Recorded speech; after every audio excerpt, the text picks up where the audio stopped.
우리 크리스천들에게 이 질문은 참 중요한 질문 같습니다. 이런 질문을 한 번씩 우리는 던져볼 것 같습니다. 하나님의 백성으로서, 하나님의 자녀로서, 크리스천으로서 이 땅을 살아간다는 것은 어떤 것인가? 어떤 의미가 있는가? 이 질문에 답을 찾기 전에 또 다른 질문을 먼저 던져봐야 합니다. 모든 크리스천은 반드시 모든 상황 속에서 이 질문을 기억하십시오. What would Jesus do? 지금 내 앞에 있는 이 문제, 내 앞에 놓여 있는 이 상황, 이 속에서 예수님이라면 어떻게 하실까? 예수님이라면 어떤 선택을 하실까? 예수님이라면 어떤 말씀으로 이 유혹을 이기실까를 질문하는 것입니다. 그럴 때 성령님께서 우리 마음속에 주시는 음성은 이런 것입니다. 예수님께서 늘 이 질문 속에서, 예수님도 이 질문 속에서 하나님을 만나고 하나님과 소통하고 하나님과 늘 함께 하셨는데, 예수님을 요한복음에서 이렇게 표현하고 있습니다. 나를 보내신 분이 나와 함께 하신다. 그분은 나를 혼자 버려두지 않으셨다. 그것은 내가 언제나 아버지께서 기뻐하시는 일을 하기 때문이다. 예수님은 모든 사역 가운데 항상 자기 스스로 이 질문을 던지셨습니다. 하나님은 어떻게 하실까? 하나님은 뭘 기뻐하실까? 하나님이라면 내가 어떻게 행동하기를 원하실까를 질문하셨습니다. 근데 그 질문의 결과는 예수님은 늘 아버지가 기뻐하는 일을 하셨다는 겁니다. 중요한 단어는 언제나입니다. 주님이 기뻐하시는 일을 하니까 하나님께서 예수님과 늘 동행하시고 예수님과 늘 소통하시고 예수님과 늘 함께 하셨다는 겁니다. 그래서 예수님이 그 고난의 길을 승리할 수 있었고 완성할 수 있었다는 것이죠. 절대 예수님 혼자서 한 일이 아니라는 것을 성경은 증명합니다. 그런데 여기서 또 한 가지 질문은, 그렇다면 하나님이 기뻐하시는 일은 무엇이고 예수님이 기뻐하시는 일은 도대체 무엇인가? 이런 질문을 던졌을 때 그 답은 너무나 분명합니다. 요한복음 3장 16절입니다. 복음의 핵심이라고 하는 이 구절 다 암송하고 계시죠? 하나님이 세상을 이처럼 사랑하사입니다. 많은 분들이 기독교를 오해하는 것은 기독교가 어떤 우리 인간의 노력이나 행위로서 하나님의 뜻에 부합할 수 있을 거라고 착각합니다. 그런 기독교를 믿는 사람들은 율법적인 행위를 강조하고 종교적인 행위를 강조함으로 그것이 하나님께 기쁨이 될 거라고 착각합니다. 그런데 성경은 너무나 명확하게 하나님이 기뻐하시는 일을 이렇게 설명합니다. 하나님은 세상을 이처럼 사랑하셨다는 겁니다. 그 세상은 하나님께 등을 돌리고 하나님을 배신하며 하나님 등에다 칼을 꽂은 인간에 대한 사랑입니다. 다시 말하면 하나님은, 성경에서 나타나신 하나님은 사랑과 공의의 하나님이신데, 제가 이번 주간 아침 묵상에서 여러분과 나눴지만 이거를 여러분이 많이 혼돈하시는데, 하나님이 공의의 하나님이시라는 것은 하나님은 법을 가지고 있다는 것이고 하나님의 뜻을 가지고 계시다는 것이고 하나님의 뜻에 맞게끔 우리가 살기를 원하신다는 겁니다. 그런데 만약에 하나님이 공의의 하나님이시기만 하다면 여기서 살아남을 수 있는 사람은 아무도 없습니다. 아무도 없습니다. 우리는 다 심판받아 죽어야 합니다. 정죄받아 마땅합니다. 일주일 동안 여러분이 어떤 마음가짐으로 사셨는지를 돌아보십시오. 그 공의의 하나님이 여러분의 마음속을 속속히 다 들여다보신다면, 그리고 그것을 즉각 심판하신다면 여기 살아남을 수 있는 사람은 아무도 없습니다.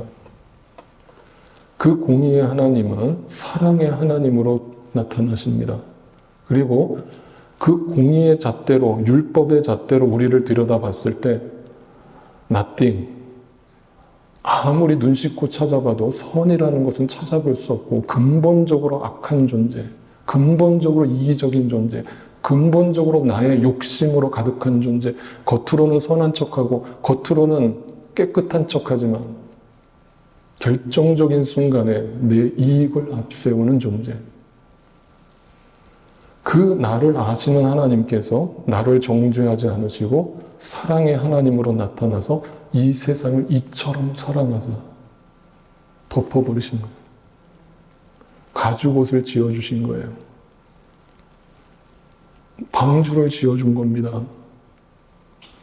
그 은혜를 아는 자는 그 공의의 하나님을 무서워하면서 동시에 그 은혜의 하나님, 사랑의 하나님을 알기 때문에 그 하나님의 사랑 앞에 엎드리고 겸손하고 그리고 그 사랑을 확인한 크리스찬은 what would Jesus do?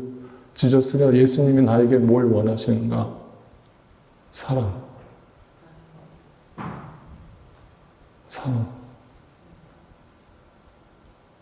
용서. 덮어줌.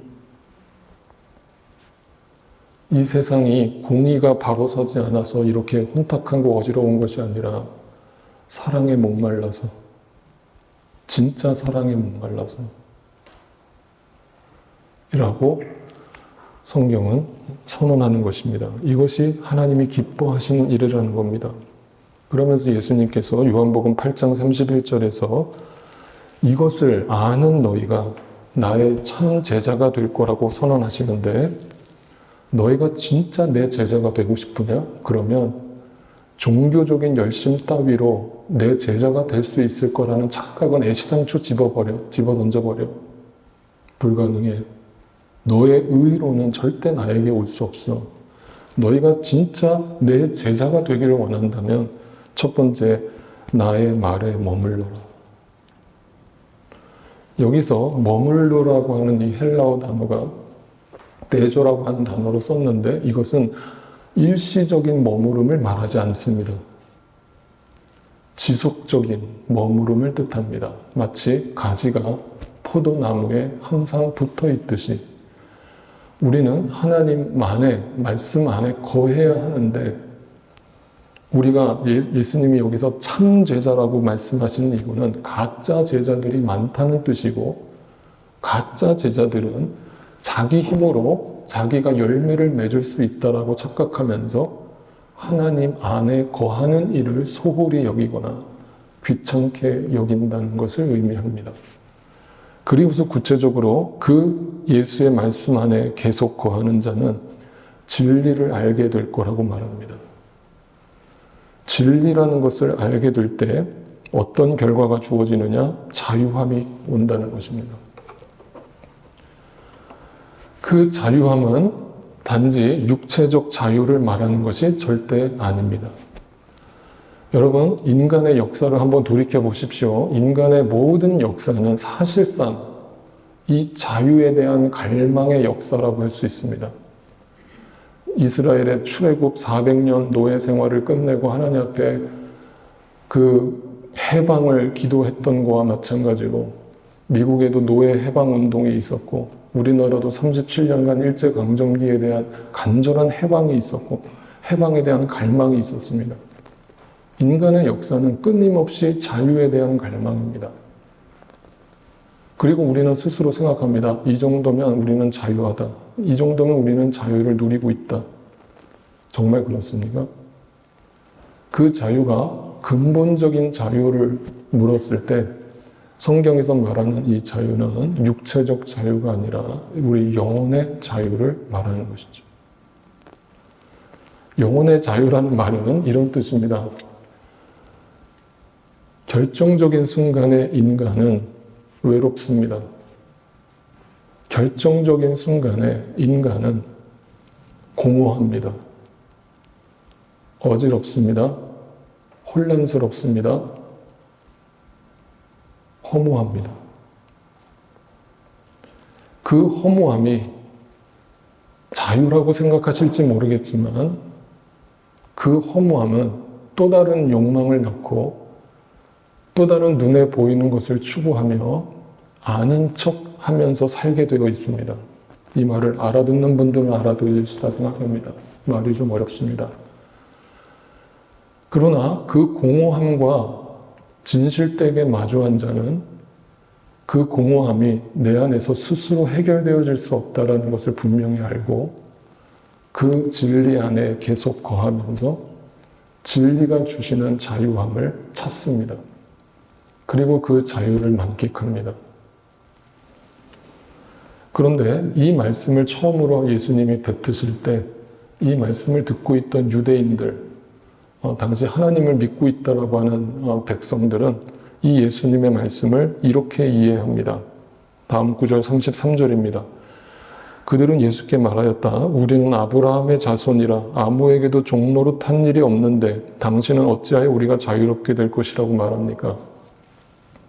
이 말을 쉽게 뒤집어서 얘기하면 목사님, 저는 교회 가는 게 왜 싫은가 하면 교회만 가면 자꾸 죄인이라고 그러는데 저는 죄를 그렇게 지은 적이 없는데 도대체 왜 자꾸 죄인이라는 거예요? 내가 왜 종입니까? 난 종살이 한 적이 없는데. 예수님의 말씀을 다 눈에 보이는 현상으로 해석하는 겁니다. 그런 기독교를 만들어버리는 겁니다. 그렇게 예수를 따른다라고 믿고 있다라고 착각하면서 믿는 겁니다. 그런 자들에게 예수님이 이렇게 확답을 주십니다. 34절입니다. 예수께서 대답하셨다. 내가 진정으로 너에게 말한다. 죄를 짓는 사람은 다 죄의 종이다. 우리말로는 마치 죄의 종이 결과인 것처럼 번역되어 있지만 헬라어 원문을 보면 너희는 죄의 종이기 때문에 죄를 맺을 수밖에 없다라고 번역되어 있습니다. 다시 말하면 너희는 근본적으로 자유하지 못해. 왜? 너희는 죄라는 것에 붙들려 있기 때문에 그래. 그 죄는 근본적으로 하나님을 배신하는 것이며 하나님에 대해서 무지한 것이며 진리를 알지 못하는 것이며 그 진리를 알지 못하면 눈에 보이는 것을 진리로 둔갑시키게 되어 있고 눈에 보이는 진리를 쫓아서 살게 되어 있다라고 말씀하신 것이죠. 그런데 너희가 구약시대를 통해서 그 자유함을 너희의 노력과 행위로서 얻을 수 있다라고 열심히 노력해봤지. 그런데 그게 안 된다는 걸 잘 알았지. 그래서 내가 너희에게 왔어. 라면서 이렇게 다음 구절에서 결론을 내리십니다. 그러므로 아들이 너희를 자유롭게 하면 우리가 어떻게 자유로워질 수 있습니까? 그 아들이 누굽니까? 예수 그리스도입니다. 예수 그리스도가 믿어지면 너희 안에 자유함이라는 것이 찾아오는데 그 자유함을 한 번만 경험하면 이 세상에서 눈에 보이는 것을 쫓아서 더 이상 살아갈 수 없으며 또한 교회 안에 들어와서도 눈에 보이는 행위로서 구속당하지 않을 수 있다라고 말씀하신 것입니다. 그래서 진리가 너희를 자유케 할 것이다 라는 말씀을 주신 것입니다. 이 자유는 방종이 아닙니다. 공의의 하나님과 사랑의 하나님을 정확하게 알고 만난 사람만 누릴 수 있는 진리입니다. 특권입니다. 이 자유를 근본적으로 복음이 무엇이냐, 예수님이 이 땅에 왜 오셨느냐, 하나님이 우리에게 뭘 원하시느냐라는 근본적인 질문을 던질 때 바로 오늘 예수님께서 사역을 시작하시면서 회당에 들어가셔서, 오늘날로 얘기하면 예배당에 들어가셔서 하나님의 말씀을 성도들과 함께 나눴는데 그 첫 번째 말씀이 이사야 61장의 말씀을 펴서 그 말씀을 성도들과 함께 나눈 것입니다. 그 말씀이 오늘 본문 18절에 기록되어 있습니다. 주의 성령이 내게 임하셨으니 이는 가난한 자에게 복음을 전하게 하시려고 했다. 제가 지금 앞에서 서론에서 말씀드린 것처럼 진리라는 것이 눈에 보이는 것에 자유함을 얻는 것이 아니라고 분명히 말씀드렸습니다. 그렇다면 역시 이 이사야 61장의 말씀도 눈에 보이는 가난한 자에 대한 복을 말하는 것이 아닙니다. 우리나라가 찢어지게 가난하게 살았을 때 한국의 기독교가 해방신학이라는 것이 유행을 했었습니다. 유행을 했다라는 것은 지금은 더 이상 그것을 주장하는 목사님들이나 신학자들이 없다는 것을 말합니다. 해방신학이라는 게 뭐냐면 이 이사야 61장의 말씀을 문자 그대로 해석한 겁니다. 그래서 예수님은 교회는 이 땅에 가난한 자들을 위해서 오셨다. 그때부터 70년대, 80년대 한국교회가 열심을 낸 것은 구제사역이었습니다. 여러분, 그 결과를 자랑하려는 것이 아니라 한국의 이 고도 높은 속도 빠른 고속 성장의 그 뒷배경에는 엄청난 약자들과 뒤처진 가난한 자들의 삶이 존재했는데 그 뒤치다거리를 누가 했느냐라고 질문할 때 저는 자신 있게 말할 수 있습니다. 기독교가 그 몫을 감당했습니다. 제가 신학교에 처음 입학했을 때 최일도 목사님이라는 분을 만났습니다. 그분은 전도사 때 우연히 청량리역에 아침에 볼 일이 있어서 거기를 갔는데 너무나 많은 홈리스들이 청량리역 앞에서 밤을 지새우면서 추위에 벌벌 떨고 있는 것을 봅니다. 그러면서 자기는 전도사니까 옆에 말끔한 정장에 성경책을 끼고서 교회를 가려고 청량리역을 들어가는데 그 홈리스들을 보면서 마음에 찔림을 받아서 내가 저 사람들을 이렇게 보고 지나치면서 내가 무슨 하나님의 말씀을 전하겠느냐라고 생각을 하셨습니다. 그리고 하나님, 만약에 하나님께서 나를 도우셔서 나를 사용하셔서 저 홈리스들을 도울 수 있는 마음을 주신다면 나에게 이 길을 열어주세요. 내가 평생 저 가난한 자들과 함께 살겠습니다라고 헌신합니다. 그때 무슨 일이 벌어진 줄 아십니까? 기억하실 분들은 기억하시겠지만 한국에 삼양라면 파동이 일어납니다.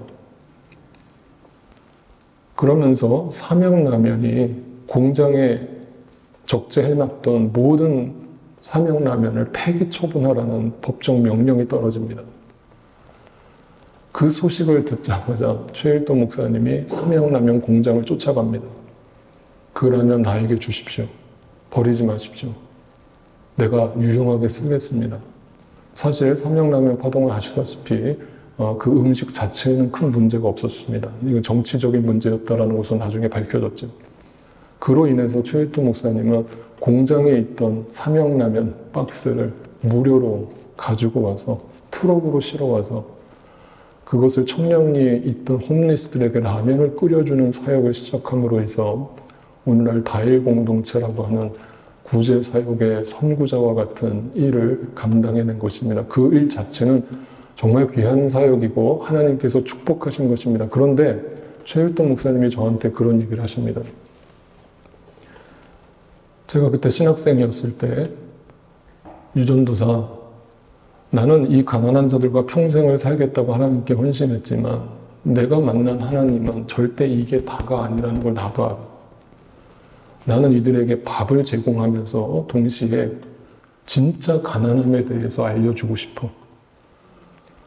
너희의 배고픔이 해결된다고 해서 이 가난함이 사라지지 않을 거라는 걸 알려주고 싶어.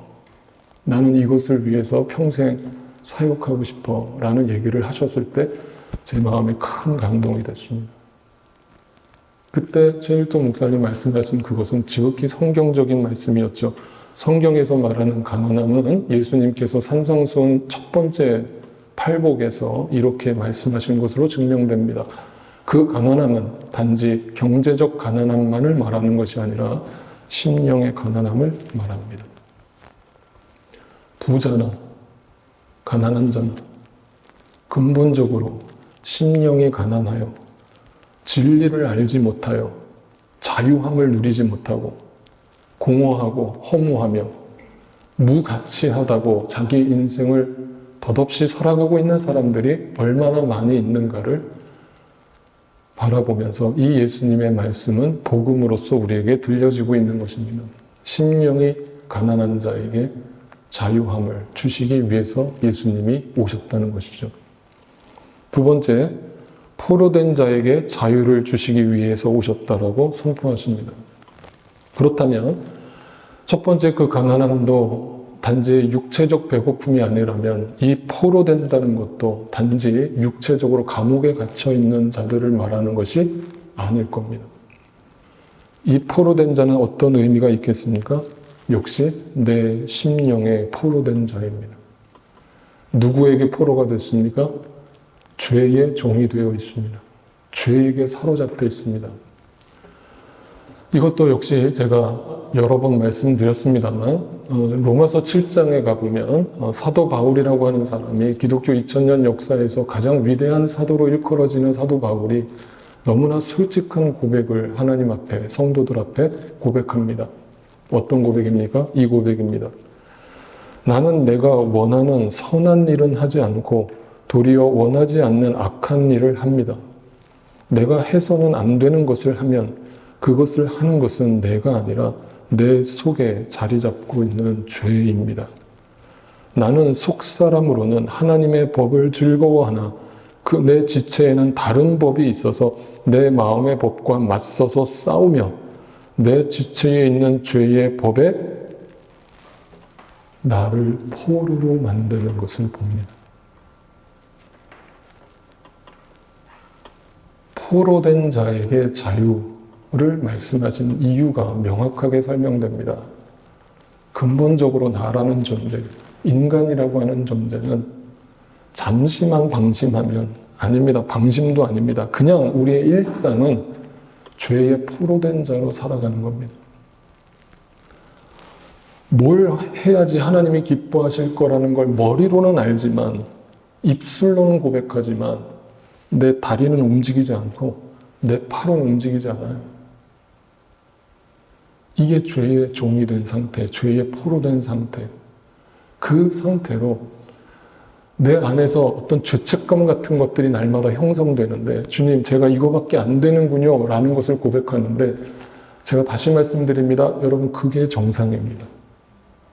만약 혹시라도 여러분 가운데 나는 날마다 승리하는데요. 나는 날마다 의로서 하나님 뜻대로 살아가고 있는데요 라고 말한다면 자기 자신을 속이는 겁니다.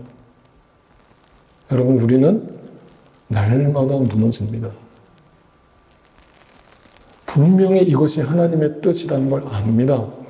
아는데 그 길로 가지 않습니다.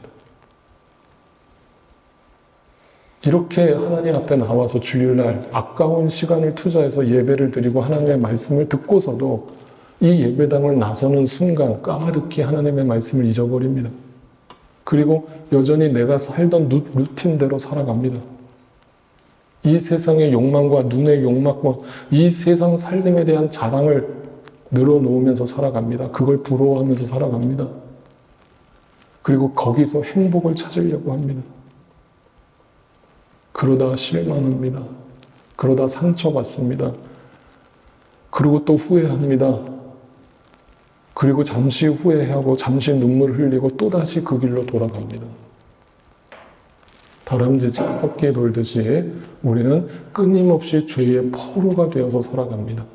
바로 우리가 이 감옥에 스스로 만들어낸 이 죄의 감옥에 갇혀 있는 바로 죄의 종이라고 성경은 말합니다. 세 번째, 눈먼 자에게 다시 보게 함을. 성경을 보실 때 여러분이 가장 많이 오해하는 것이 예수님이 소경을 눈뜨게 하시고 안중뱅이를 일으키시고 이런 어떤 치유의 역사들을 일으키셨다고 해서 오늘날 어떤 목회자들이 그런 신유의 은사를 받았다고 강조하면서 거기에 중점적인 사역에 포커스를 맞춰서 사역을 하시는 분들이 있는데 제가 단연코 분명하게 말씀드립니다. 절대 비성경적입니다. 하나님은 신유의 역사를 분명히 일으키시지만 예수님께서 이 땅에 오셔서 일으키신 신유의 역사는 분명히 말씀드립니다. 샘플입니다. 표적입니다. 표적은 사인입니다. 그 사인을 보고 하나님의 뜻이 무엇인가를 발견하라는 목적이 있습니다. 그런데 우리 무지한 인간은 그 사인이 목적인 줄 알고 그 사인에 열광합니다. 안징뱅이가 일어서면 기적이라고 열광합니다. 눈먼 자가 눈을 뜨면 기적이라고 열광합니다. 그러면서 그런 역사를 일으키는 자들을 신격화합니다. 성경에서 말하는 눈먼 자는 그런 눈먼 자가 말이 뜻이 아닙니다. 어떤 뜻입니까? 영적으로 소경된 자를 말합니다. 자, 이렇게 얘기하니까 요한복음에 가보면 바리새파 사람들이 예수님이 소경을 눈뜨게 한 다음에 너희도 다 소경이라고 말씀을 하십니다. 그랬더니 바리새인들이 이렇게 반박하죠. 요한복음 9장 40절입니다. 예수와 함께 있던 바리새파 사람들이 이 말씀을 듣고 나서 말하였다. 우리도 눈먼 사람이란 말이요? 너 지금 무슨 말 하는 거야? 아, 우리 지금 두 눈 멀쩡히 뜨고 있는데 우리 보고 소경이라고? 라고 묻습니다. 그랬더니 예수님이 이렇게 41절에서 답하십니다. 예수께서 그들에게 말씀하셨다. 너희가 눈이 먼 사람들이라면 도리어 죄가 없을 것이다. 그러나 너희가 지금 본다고 말하니 너희의 죄가 그대로 남아있다. 나는 소경이 아니라고 말하는 사람은 진짜 소경이라는 겁니다. 진짜 하나님의 뜻을 보지 못하고 이 세상의 진리를 보지 못하고 눈에 보이는 욕망을 쫓아서 살아간다는 뜻입니다. 이것은 굳이 예를 들지 않아도 우리의 일상입니다. 마지막으로 예수님께서 이렇게 말씀하십니다. 눌린 자를 자유롭게 하기 위해서 왔다. 눌렸다라는 것도 마찬가지입니다. 죄의 포로가 되어 있다. 그런데 눌렸다라는 것은 포로되었다라는 것의 결과로서 말씀하신 건데 그 눌렸다라는 것은 억압받다, 압제받다, 뭔가 어뷰즈를 당하다 이런 뜻이거든요. 눌렸다. 이 말은 어떤 이 세상을 살아가면 살아갈수록 우리 마음속에 남는 것은 상처뿐이라는 것을 말하고 있는 것이죠. 우리는 다 마음에 눌린 자들입니다. 마음에 한이 있습니다. 우리나라 정서에서는 한이라는 단어를 많이 사용하는데 서양의 정서에서 한이라는 단어를 쓰면 사람들이 못 알아듣습니다. 도대체 한이 뭐야? 라고 했는데 제가 공부하던 학교에서 그 미국 교수님이 너라면 그 한이라는 것을 어떻게 영어로 번역할 수 있겠니? 라고 저한테 물으셨을 때 사전을 찾아봐도 그냥 고유명사로 한이라고 적혀 있기 때문에 이걸 설명할 길이 없어요. 어떻게 설명하겠어요? 우리나라의 그 역사를 알지 않고서요. 그래서 제가 이렇게 설명했어요. 흑인들이 부르는 그 영가를 들어보면 그 속에 흑인들의 소울이 담겨 있는데 그 소울이라는 것은 오랜 슬픔이다. 그 오랜 슬픔은 하루 이틀 겪어서 만들어지는 것이 아니라 오랜 시간 지속적으로 반복적으로 겪은 아픔이다. 그런데 나는 이렇게 생각한다. 인생을 살아가는 모든 인간이 다 이 한을 가지고 살아간다. 오랜 시간 반복적으로 겪는 아픔을 겪으면서 살아간다. 그래서 한은 딥페인이다. 깊은 페인이고 지속되는 고통이다. 이렇게 제가 얘기를 한 적이 있습니다. 눌린 자, 아무리 스스로 그 눌린 상태에서 벗어나려고 노력해도 되지 않는 마음, 어쩔 수 없는 마음, 그것이 우리 인간의 모습이고 나의 모습이라고 예수님이 우리를 보여주고 계시는 겁니다. 그러니까 이렇게 정리해서 말씀드리죠. 이 모든 말씀이 예수님이 이 땅에 오신 목적을 설명하고 있는데 이 목적에 우리가 제대로 하나님의 복음을 들으려면 결국 우리가 심령이 가난한 자고 우리가 영적으로 포로된 자고 우리가 바로 눈먼 자들이고 우리가 눌린 자들임을 하나님 앞에 고백해야 한다는 뜻입니다. 그 고백이 있을 때만 그걸 인정하고 고백할 때에만 은혜가 들어갑니다. 사랑이 들어갑니다. 복음이 들립니다. 그때 살아납니다. 자유함이 임합니다. 이 세상 속에 붙들려서 살아가지 않게 됩니다. 그래서 이 눌렸다라는 것을 다른 말로 예수님께서 귀신 들렸다라는 말로 표현하기도 하셨습니다. 성경에서 귀신 들렸다라는 것은 어떤 무속신앙에서 말하는 그런 죽은 자의 영혼을 말하는 것이 절대 아닙니다. 그렇게 주장하는 분들이 있다면 이단입니다. 절대 귀 기울여 듣지 마십시오. 누가복음 9장 1절 2절에 보면 예수께서 그 12명의 제자들을 불러놓고 이렇게 말씀하셨습니다. 모든 귀신을 제어하고 병을 고치는 능력과 권능을 주시고 하나님 나라를 선포하며 병든 사람을 고쳐주게 하시려고 그들을 보내셨다. 누가 참 제자인가?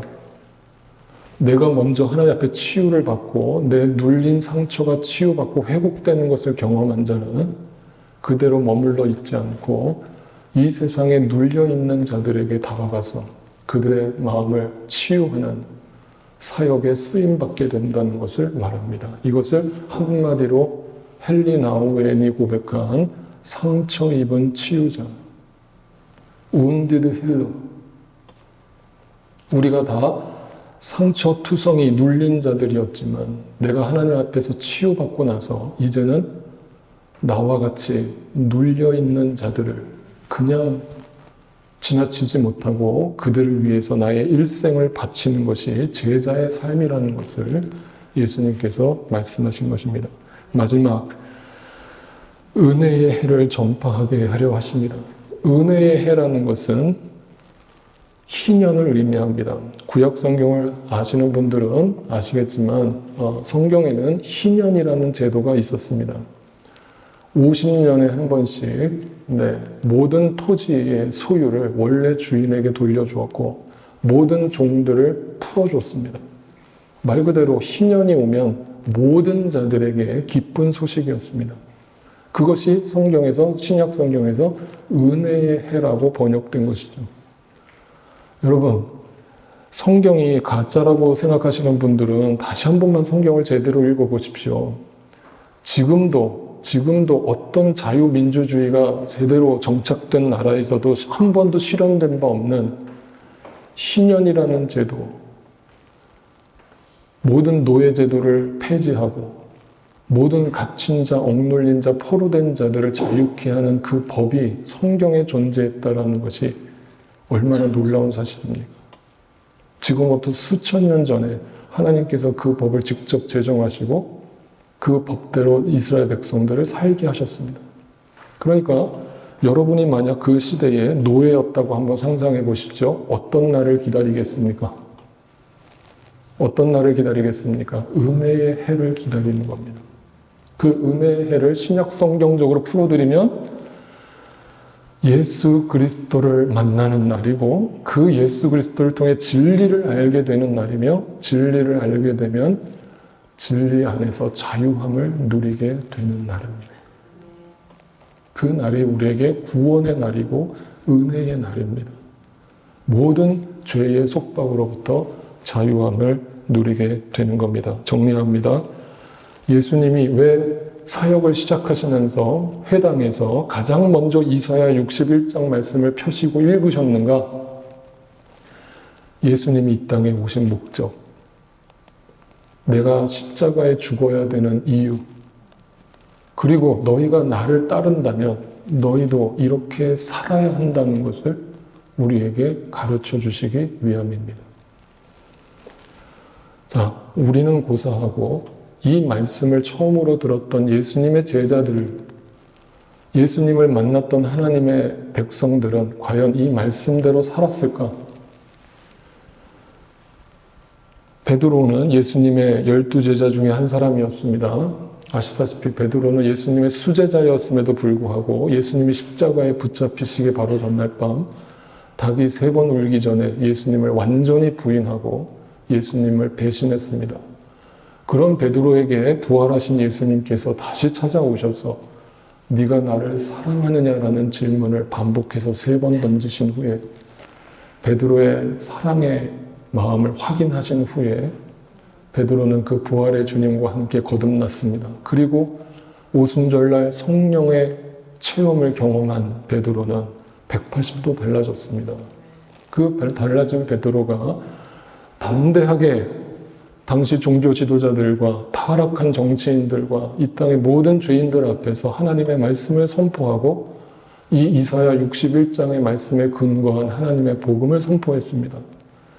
그 말씀을 듣던 당시 고위공직자들과 기득권을 누리고 있었던 모든 부패한 권력들은 그 베드로의 설교가 자신들을 공격하는 것으로 간주하고 베드로를 죽여야겠다라는 작정을 하게 됩니다. 그리고 당시 최고의 권력자였던 헤롯 안티파스는 베드로를 잡아서 감옥에 가둡니다. 그 부분을 사도행전 12장에서 이렇게 설명해 주고 있습니다. 헤롯이 베드로를 백성들 앞에 끌어내기로 한 그 전날 밤이었다. 백성들 앞에 끌어낸다는 것은 사형 선고를 내렸다는 뜻입니다. 내일이면 베드로는 죽은 목숨입니다. 참수형을 당합니다. 백성들 앞에서 온갖 모욕과 수치를 당하면서 참수형에 처해질 것입니다. 바로 그 밤에 베드로는 두 사슬에 묶여 있습니다. 군인 두 사람 틈에서 잠들어 있었고 문 앞에는 파수꾼들이 감옥을 지키고 있습니다. 절대로 여기서 빠져나갈 길은 보이지 않습니다.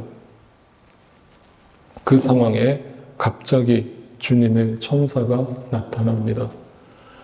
그리고 그 감방에 빛이 환하게 비칩니다.